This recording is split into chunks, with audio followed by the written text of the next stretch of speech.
All right, let's dive right into this explainer. Today, we're unpacking a total classic, an Aesop's Fable, specifically looking at a really fantastic adaptation by ABC Mouse.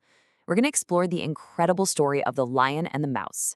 But we aren't just looking at the plot today. Oh no, we're doing a vocabulary explainer. We're going to break down this whole tale of an unlikely friendship while highlighting some absolutely fantastic vocabulary words that give the story its real emotional weight and meaning. So get comfortable and let's jump right in. Before we get too far ahead of ourselves, I want you to keep this one question in the back of your mind. Can the smallest creature in the forest actually save the mightiest? I mean, it's a paradox, right? It totally goes against everything we'd expect to see out in nature. But this very question really sets the stage for a completely fascinating dynamic between two animals that literally couldn't be more different.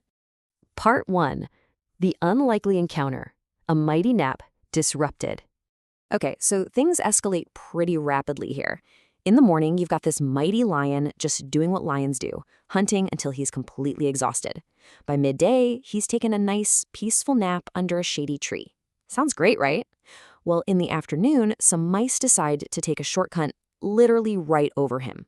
And seconds later, boom, the piece is shattered. The lion wakes up and, in a flash, traps the last mouse under his massive paw. We go from a perfectly quiet midday rest to a terrifying capture in the blink of an eye. Now, facing the absolute king of the forest, this desperate little mouse realizes he's made a terrible, terrible mistake. He apologizes, literally begging the mighty beast to spare his life. Think about it. He has absolutely zero leverage here, just sheer desperation and a tiny glimmer of hope for some mercy. Which brings us to a huge turning point in our first big vocabulary focus. The text explicitly notes that the lion pitied the little mouse. Now, to pity someone means you feel genuine sorrow or compassion for their suffering or unhappiness. Actually, think about that for a second. He didn't let the mouse go because the mouse put up a good fight. Nope. He let him go out of pure, unprovoked compassion. He looked at this tiny, terrified creature, felt a real wave of sorrow for its situation, and made a choice. Because he pitied the mouse, he mercifully lifted that huge paw and set the tiny creature completely free. Part 2. A sudden reversal, the hunter's trap. Talk about a complete reversal of fortune. Just a short time ago, the lion was mighty, totally in control, holding the power of life and death. But then, sometime later, he accidentally steps on a hunter's trap. Suddenly, he's captured in a net. The once powerful king of the forest is now the victim, completely stripped of his authority. In a crazy twist of fate, he is now the one who is upset and terrified. The trap he stepped on triggered this massive net made of super thick, heavy ropes, pulling him high up into a tree. Suspended there, totally helpless, he struggled with all his might. But, the ropes were just way too strong. His angry roars rumbled through the entire forest as his fear and frustration absolutely peaked. Part 3. The tiny rescuer, returning a favor. So those desperate cries, they don't just echo into nothingness. They actually reach the ears of the very mouse the lion had spared earlier. Remembering the lion's incredible kindness, the mouse runs straight toward the tree. But here's the thing. The lion couldn't break free with all of his massive strength. So how could a creature a tiny fraction of his size possibly help? Will this little mouse actually be able to free the mighty lion? Breaking down the rescue, we can see exactly how the mouse pulled off the impossible.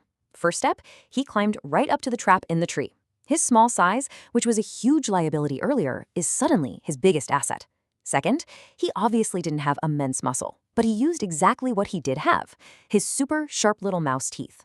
And finally, step 3, he gnawed right through those incredibly thick ropes until they snapped, setting the lion completely free. It's like he used his own unique physical traits to overcome this massive, massive obstacle. And that brings us to our second big vocabulary focus for this explainer, gnaw. To gnaw literally means to bite or chew on something with your teeth, especially repeatedly. So the mouse didn't just snip the ropes, he had to gnaw through them. That word choice is super intentional. It implies serious, sustained effort. He had to repeatedly bite and chew at those thick ropes, proving his absolute dedication to saving the creature that had spared him. Part 4. The lesson learned. Friends forever. Because of this incredibly brave act, the mighty lion and the tiny mouse became friends forever. But even more importantly, they both learned a super crucial point about reciprocity. They learned that it is genuinely good to help someone who has helped you. The lion's pity wasn't wasted, right? And the mouse's gratitude turned into literal life-saving action. It just goes to show that a real connection can be forged across even the widest of gaps. We're going to wrap up this explainer today with a direct quote from the source that just perfectly captures the whole moral of the story. Good deeds are rewarded. It's a really simple sentence, but it carries such profound weight. The lion's mercy was rewarded with his very life, and the mouse's loyalty was rewarded with an incredibly unlikely friendship. It really proves that kindness is never, ever a wasted effort, no matter your size or how much power you hold. So as we close this out, I really want to leave you with this.